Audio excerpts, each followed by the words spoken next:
Attorney General William Barr says the federal government has evidence that protests over George Floyd's death have been hijacked by foreign actors and extremist groups such as Antifa. We have evidence that Antifa and other similar extremist groups, as well as actors of a variety of different political persuasions, have been involved in instigating and participating in the violent activity. And we are also seeing foreign actors playing all sides to exacerbate the violence. So, what does this information mean in terms of how the government should respond to the violence? To weigh in, we welcome the chairman of the National Legal and Policy Center, Peter Flaherty. Welcome. Good afternoon. So, what do you think? We've called out, Donald Trump called out the National Guard. He's called out even the military. What are your thoughts on this? Well, Attorney General Barr says he has evidence of Antifa's involvement in some of these violent episodes. What he should do is act on that evidence, and I believe that he will. He has at his disposal 56 joint terrorism task forces around the country. These entities were established mainly to fight Islamic terrorism, but they can certainly be pressed into action on this.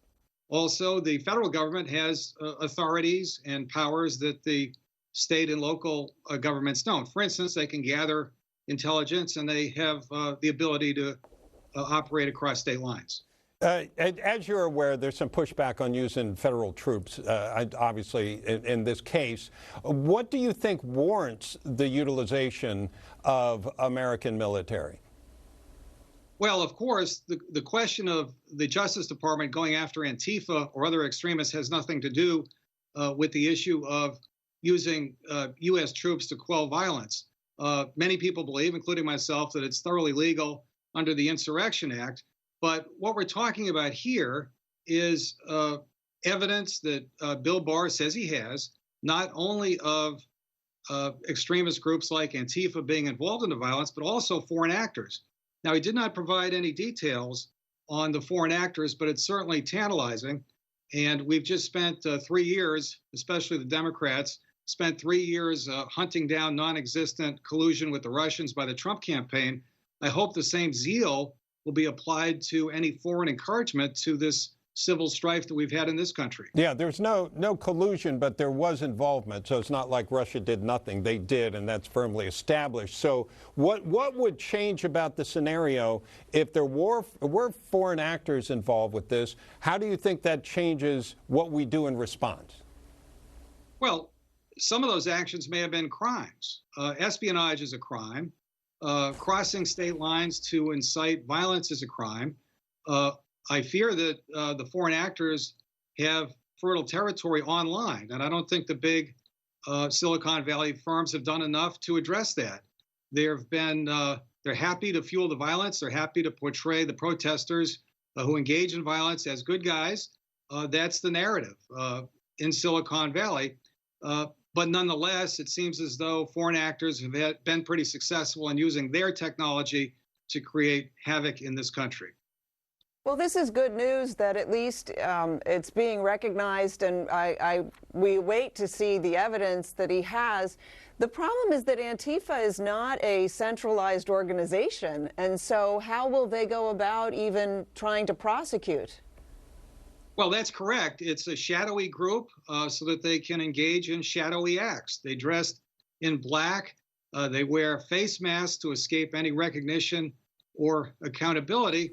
I do think, though, that the federal government has powers, especially intercepting electronic communications and things like that, where if they can't track down every Antifa activist, they can certainly identify and take action against the ringleaders.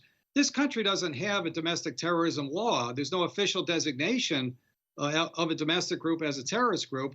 But in the past, the Justice Department has used anti-racketeering statutes to go after extremist groups, and they certainly can do that here. So I'm a little unclear on what you were suggesting as far as what would come as far as actual utilization of troops. Would you use police force? I know you're talking about some of the abilities the FBI might have, the CIA. But are you talking about using troops differently, or would you still go with the police force, followed by maybe National Guard, and then American military? Could you explain what you're suggesting, please? Well, we're talking about two different things here. Barr was talking about investigating crimes that have already occurred. And I think he has a lot of resources at his disposal to do that. If there's more violence, that's, of course, a separate debate. But governors have the ability to call out the National Guard. I would contend that the president has the ability and the authority to call out American troops. But I hope that the violence is over. I hope people will start to get a grip on the situation. And I most of all hope that the protesters who consider themselves sincere and peaceful will reject the narrative of Antifa. Antifa constructs this narrative that the United States is a fundamentally unjust place and that our history is based on exploitation. Unfortunately, you see people who know better adopting that same narrative, and I think that's the biggest danger. We can track down violent extremists, but we really have to win the hearts and minds of people about